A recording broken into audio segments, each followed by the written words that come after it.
Sais-tu que la langue française que nous parlons aujourd'hui était bien différente auparavant? Elle s'est en fait formée au fil des siècles à partir de plusieurs langues parlées sur tout ce territoire. Beaucoup de mots français proviennent également des langues parlées par les peuples voisins que côtoyaient nos ancêtres. Si tu connais bien les aventures d'Astérix et Obélix, tu sais peut-être que nos irréductibles Gaulois parlent une langue celte, le gaulois. Ce langage très ancien nous a laissé quelques mots courants. Camisia, Caros, Multon. Mais à l'époque, la langue celte s'écrit rarement. Et nous n'avons gardé que quelques mots de cette culture orale. Brio, Nanto, Wallo. En effet, au 1er siècle avant Jésus-Christ, les Romains envahissent la Gaule. Lam, Giocare, Ils apportent naturellement leur langue, le latin, avec eux.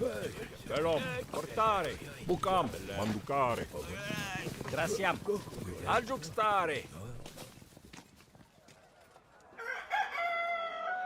Le peuple gaulois adopte rapidement le latin populaire parlé par les soldats et les marchands romains.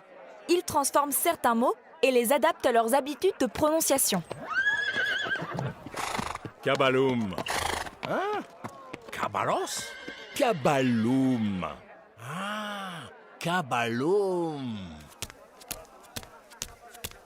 Cabalum. Cabalum. Cabalum. Cabalum. Cabalum.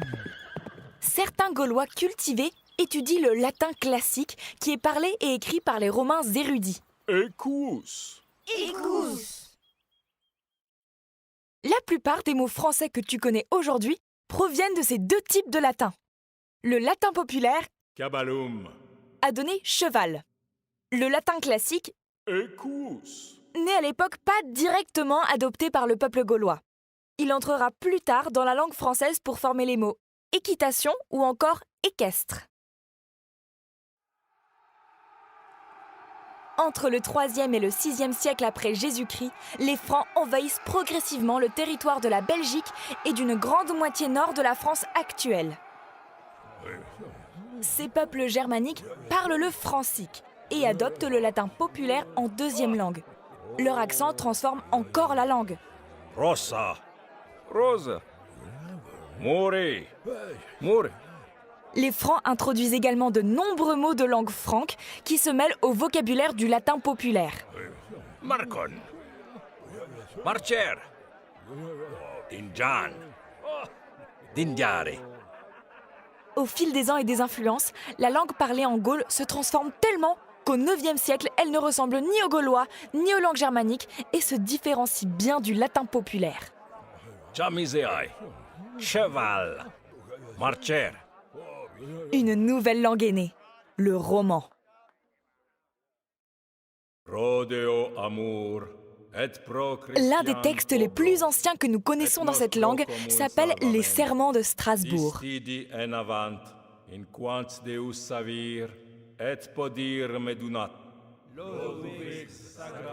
C'est une promesse faite en 842 entre deux des petits-fils de Charlemagne et leurs soldats.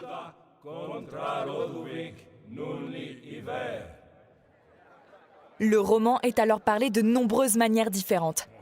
Il continue à évoluer et se différencie en plusieurs langues régionales parlées sur tout le territoire. À la fin du Xe siècle, un dialecte roman particulier, le françouais, se développe dans le bassin parisien. Cet ancien français est parlé par le roi Hugues Capet et les gens de sa cour. À partir de cette époque, les personnes cultivées l'apprennent dans toutes les régions de France. Une belle littérature se développe dans cette langue devenue prestigieuse. Au XVIe siècle, c'est le début de la Renaissance en France et de l'explosion des savoirs. Les sciences sont en plein essor. Nos savants ont besoin de vocabulaire pour décrire leurs nouvelles disciplines. Ils créent alors des mots à partir de bases grecques ou latines, ou en empruntent à l'italien. Géographie, par exemple, provient des mots grecs Gaïa. la terre, devenue G, et Graphein. écrire. La géographie est donc la science qui a pour objet de décrire la Terre. En 1539, François Ier signe l'ordonnance de Villers-Cotterêts et impose le français comme langue administrative en remplacement du latin. Nous ordonnons que dorénavant, tous arrêts soient prononcés, enregistrés et délivrés en langage maternel français. On appelle aujourd'hui cette langue le moyen français. Mais de nombreuses langues régionales sont toujours utilisées. Elles continuent à enrichir et à modifier le français. Au fil des siècles d'ailleurs, beaucoup d'autres langues ont fait de même. Au XIe siècle, les Flamands et les Vikings nous apportent quelques mots. Bouquin. Bouquin. Vogue. Vague. Au XIe et XIIe siècle, nos savants apprennent beaucoup des Arabes dans les domaines scientifiques. Chiffre. Chiffre. Au XVIe siècle, les Italiens nous apportent beaucoup de vocabulaire militaire. Alarme. Alarme. Au XVIIe, la mode est plutôt au mot espagnol. Camarade. Camarade. En 1635, Richelieu, Premier ministre de Louis XIII, fonde l'Académie française pour fixer la langue et l'unifier. Aujourd'hui, on appelle la langue de cette époque le français classique. C'est l'âge d'or des dictionnaires, des grammaires françaises et des ouvrages sur la langue.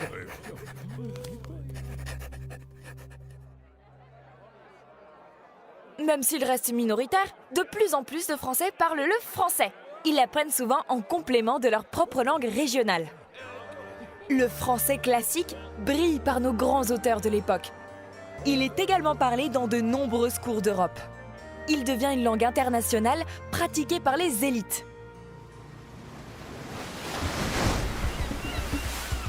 À la même période, le français se répand dans les pays colonisés par la France. Dans ces colonies esclavagistes, les peuples autochtones la prononcent à leur manière et la modifient. Ils créent les différents créoles. Bonjour, ça vous fait? Pas de problème. Mais si. Au 19e et 20e siècle, l'école républicaine enseigne le français sur tout le territoire. Les médias achèvent de répandre et d'unifier la langue. Ils font également connaître de nouvelles techniques et des modes venus d'ailleurs. Aujourd'hui, interview d'une star internationale de rock'n'roll. Aujourd'hui, nous continuons à adopter de nombreux mots anglais. T'as checké tes mails? Ouais, on ira jouer au basketball ce week-end. Nous formons aussi des mots nouveaux pour désigner les objets issus de nouvelles technologies. Logiciel, mégaoctet.